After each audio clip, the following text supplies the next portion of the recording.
780,000 years ago, this was all molten liquid lava. This is the heart of a volcanic river.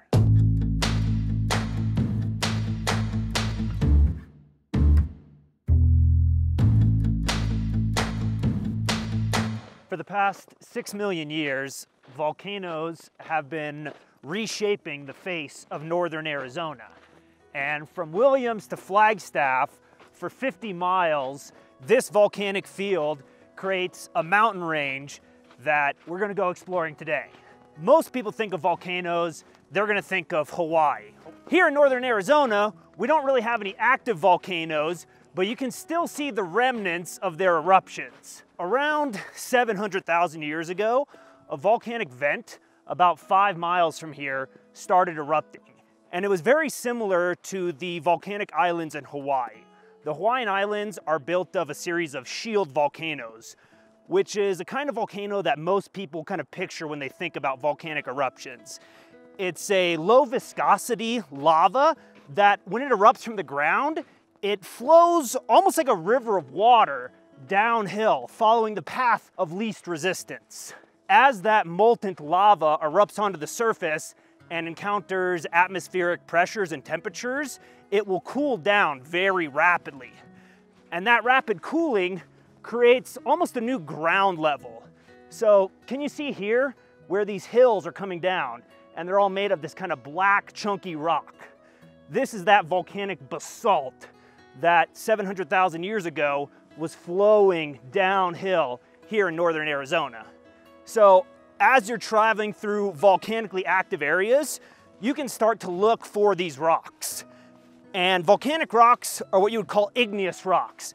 They're very hard, dense rocks. So if we come up right here, we'll see some really good examples of some of our igneous basalt. So looking in here, you can see that kind of dark black rock, very typical of the iron-rich basalt that was flowing through this area.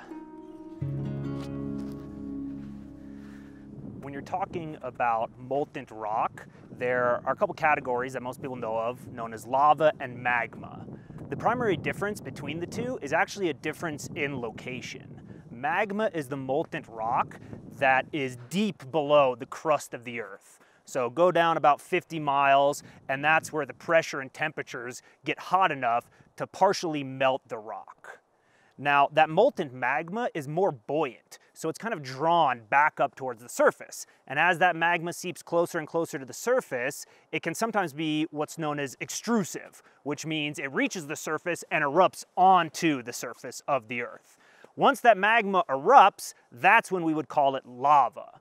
So the primary difference between magma and lava is that magma is buried deep underground, whereas lava is the molten rock that is actively erupting onto the surface of the earth. One thing you'll almost certainly come in contact in the Coconino National Forest is this mossy substance growing on these basalt rocks. And what this is called lichen. And lichen is actually two different organisms that live in symbiosis together. Lichen is a combination of algae and fungus. And the algae provides energy for the organism. So the algae has chlorophyll in it that allows it to photosynthesize. But algae can't really survive well outside of water, and that's where the fungus comes in. The fungus is kind of like a scaffolding for the algae to attach onto. It provides the support for the organism and also absorbs any rainwater, and the two organisms coexist with one another in this symbiotic relationship. So by living together, these organisms can coexist and dominate these kind of rocky landscapes in northern Arizona.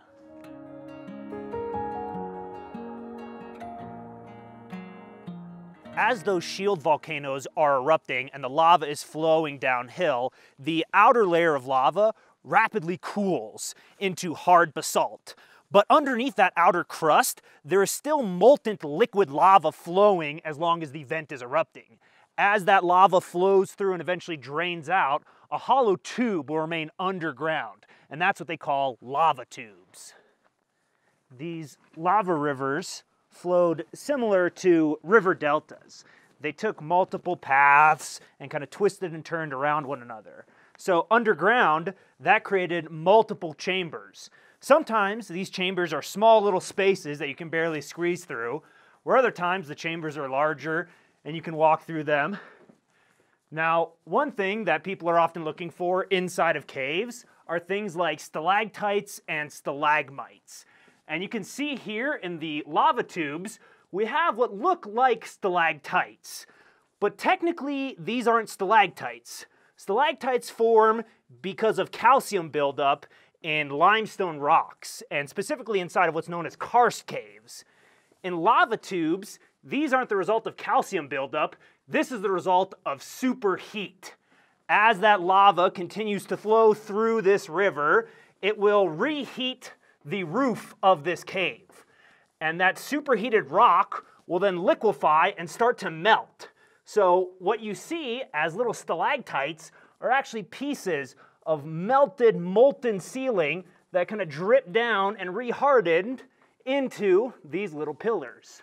Now, another thing that you'll see in lava river caves are big cracks and fissures through the various roofs and walls. This is the result of lava cooling down. And as that lava cools, it actually shrinks. And where the rock is weakest, it will crack and kind of split apart. It is important to be cautious when you're inside of a lava river cave, because sometimes those cracks and fissures can weaken the rock to such a point that the roof will actually collapse in on itself. These caves formed as those shield volcanoes erupted, sending rivers of lava downhill. But shield volcanoes are polygenetic, which means they erupt multiple times over the course of thousands and thousands of years. Those multiple eruptions will build up layers of volcanic rock, but also potentially layers of lava tubes. So as big and as open as this cavern is, just imagine, below us, there could be another subterranean system that no one's ever explored or discovered. And below that, there could be even more subterranean caves that we just don't know about. Some things that you're going to want to bring into the cave with you are adequate supplies of light sources. You can see I got my stick light right here, I've got my headlamp on, and in my backpack, I've got a couple more backup lights, just in case one of these breaks or cracks or the batteries run out. That way I'm not stuck deep underground with no light source. Caves are considered a significant non-renewable resource, and one of the most important resources they provide is habitat for a variety of animals. So porcupines, squirrels, other rodents, everything from mountain lions to bears, they can use caves as a place to rest and recover. But most people associate caves with one animal in particular, and that's the bat. And here in the lava tube, sure enough, we've got some Vesper bats. Now, most people are scared of bats, but I think bats are really cool. They're great to have around because they're insect annihilators. All they're doing all night is flying around, eating moths and mosquitoes and all the other creepy crawlies that I don't really want messing with me. And a bat's gonna kind of leave me alone, I'm gonna leave him alone. So it's very cool to see him hanging on the ceiling here, but we're gonna step away and let him get back to his rest. Now, as you walk down this lava tube, remember that this was all created by molten flowing lava. So the ceiling and the walls and the floor, that's where the outer ring of lava hardened and solidified. But inside, that molten rock was still flowing. Now this flow could have lasted for decades or a few thousand years, but eventually the vent stopped erupting and the lava drained out. What's really cool about this tube in particular is you can see this kind of elevated platform that I'm walking on. This is the last little trickle of lava that was flowing through this cave, draining out, and it hardened to create the floor.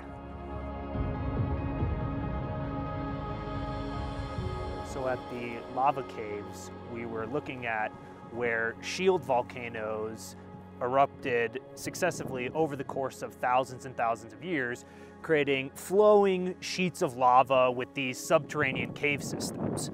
But here in the northern part of the San Francisco volcanic field, instead of one vent erupting multiple times, we can see multiple vents erupting more or less one time each. These are what you would call monogenetic volcanoes, where basically for a few decades or maybe 1,000 years, one eruption occurs that builds one kind of mountain, the most common volcano in the world, which is known as a cinder cone. So what's the difference between those shield volcanoes and cinder cones?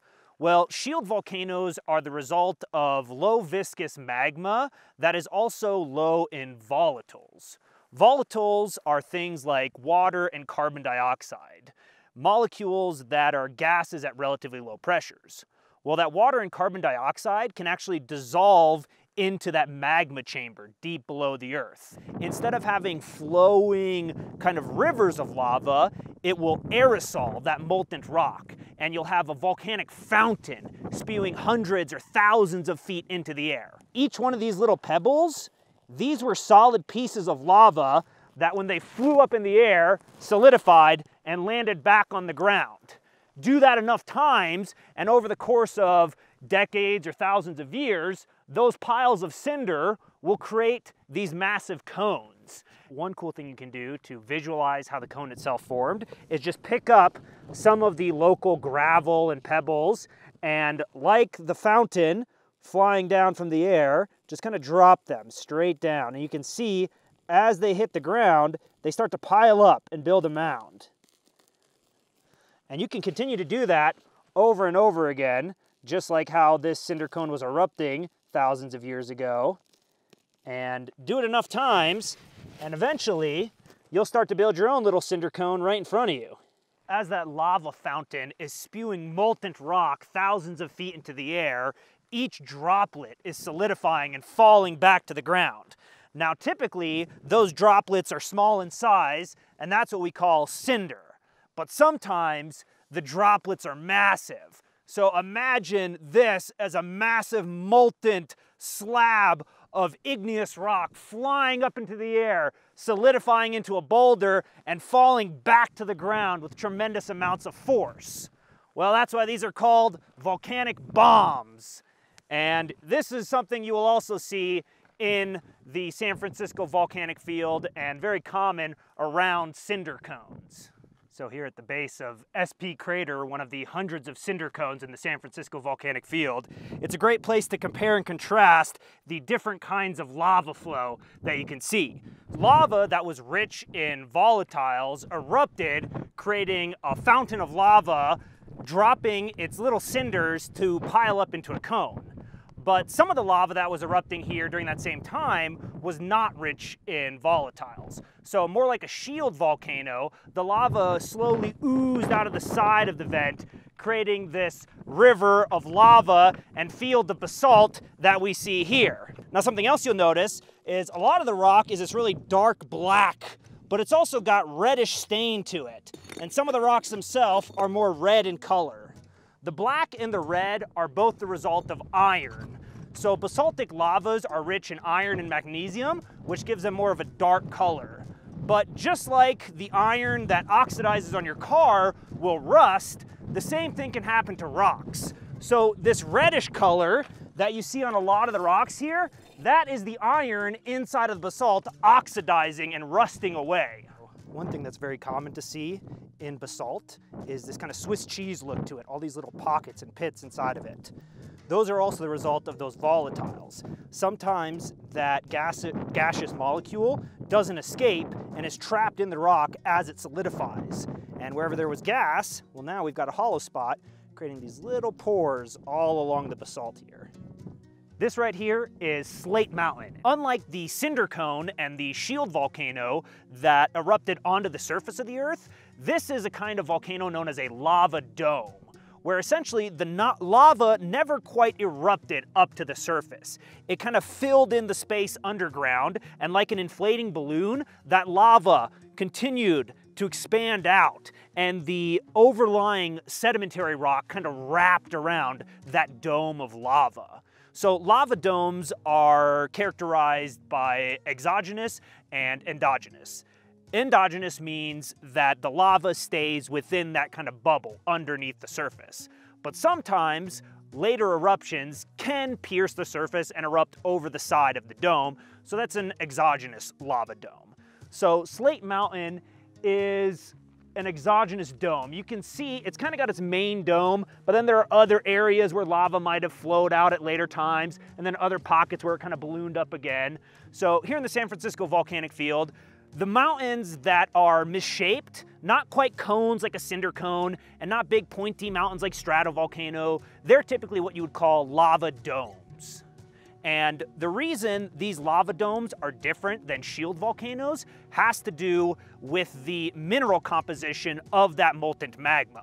So earlier I was talking about how sometimes magma can have volatiles inside of it that when it erupts explode to create lava fountains. Well, there's another thing that makes up the content of the magma, and that's the minerals themselves. And the most important main mineral that we're going to be talking about is silica, SiO2. That makes up about 90% of the Earth's crust. Now, basalt has a silica content of about 55%, and it gives it kind of a low viscosity. The higher percentage of silica inside of the magma, the more and more viscous that will become. So once you get above 60, 65, 70% silica, then you get into other kinds of magmas known as rhyolite. And that slow-moving, viscous magma doesn't flow like basalt. So that's when you get these lava domes forming. The magma is so viscous that it can't really flow out like a shield volcano. And instead it kind of builds up and creates these domes underground that shape the surrounding landscape into mountains that we see today. Mountains here in northern Arizona are all the result of volcanic activity, but not all mountains are actually volcanoes. You can have mountains forming from collisions of tectonic plates on the Earth, like the Himalayas. You can also have mountains that form through processes of erosion. So if you have like a harder rock on top of lower lying sedimentary rocks, erosion can actually carve out a mountain from the top down as that cap rock protects its underlying rock layers. So not all mountains are volcanoes, but here in northern Arizona, most of the mountains that you see are the result of volcanic activity occurring over the past 6 million years or so. With its high elevation and mountainous landscape, northern Arizona has become a hotspot for night sky watching. Flagstaff, the closest big city, is what you would call a dark sky city, which means they purposely keep their street lights at a lower level so you can actually see the night sky. And on a clear night like tonight with no moon, many stars are available that a lot of people aren't seeing when they're staying inside of the cities. So today, we've driven outside of Flagstaff about 40 miles or so to come to Red Mountain. Now, Red Mountain is one of the hundreds of cinder cones here in the San Francisco volcanic field, but it's one of the only cinder cones that you can actually examine from the inside. So right now, we're standing in what's known as the amphitheater. It's the remnants of the cinder cone as it's been eroded out over years and years of weathering. Now, why this amphitheater is here is still somewhat of a geologic mystery. Most cinder cones erupt from a vent, spewing a fountain of lava into the air. And around that vent, the piles of cinder will build up to create a cone. But here at Red Mountain, something interesting happened. The piles of cinder didn't create a cone around the vent, they created the cone kind of right next to the vent. So geologists have speculated that as this lava fountain was erupting, heavy winds were pushing northeast through this area. And those winds actually caused the fountain to spew in this northeastern direction. The remnants of this cemented cinder kind of stack up and create these pillars. And in the Southwest, this is what's known as a hoodoo. The most famous hoodoos are found in Bryce Canyon National Park up in Utah. But here in Arizona, we've also got hoodoos. What a hoodoo is whenever a harder rock, a cap rock, sits on softer underlying layers of rock. And as erosion wears down on those softer rocks, that hard cap rock can protect whatever is directly underneath it. And that hard cap rock is what will create the pillar that you see at Bryce Canyon or here in Red Mountain that we call hoodoos. If you're ever exploring around a cinder cone, you can look closely at the walls, and there sometimes are interesting crystals to be found. Like if you see right here, this kind of more black crystal rock. This is possibly pyroxene crystal. And pyroxene comes from the Greek word fire stranger. And they called it that because originally they saw it in the molten lava flows and they thought it was volcanic glass. And it almost looks like glass. It's kind of reflective, shiny, and it's got that dark black obsidian look. But the difference between glass and crystals is that glass is a rapidly cooled liquid that hardens, and the atoms kind of end up in a random order. Whereas crystals have a very precise angle and position that the atoms line up at, and they build on top of one another. So these pyroxene crystals are typically built around SiO3 molecules that kind of bond in a single chain. You can also sometimes find amphibole crystals, which can look similar to pyroxene, but they have a little bit more variety in their shape. And amphibole comes from the Greek for double entendre, so they kind of have more of an ambiguous structure to them. But if you look at here, you'll see a lot of these pyroxene and amphibole crystals all kind of embedded into the cinder cone. But what's interesting was these crystals actually solidified in that liquid lava. So while everything else was still hot enough to be molten, inside of that magma chamber, these crystals were solidifying. So these were already solid before the eruption occurred. And like the cinders getting thrown into the air, they were also thrown up in that volcanic lava fountain. So when everything landed on the ground, it all kind of got mashed together. But you can see all these beautiful black little pyroxene and amphibole crystals all throughout the side of the hoodoo here. So that combination of a high elevation and dark sky cities does lead to really nice, dark, clear nights. But one thing that's gonna make it harder to see the stars in the sky is actually the light from the moon. So if you go out on a full moon night, you're not gonna be able to see as many stars because that moon just dominates the light in the sky.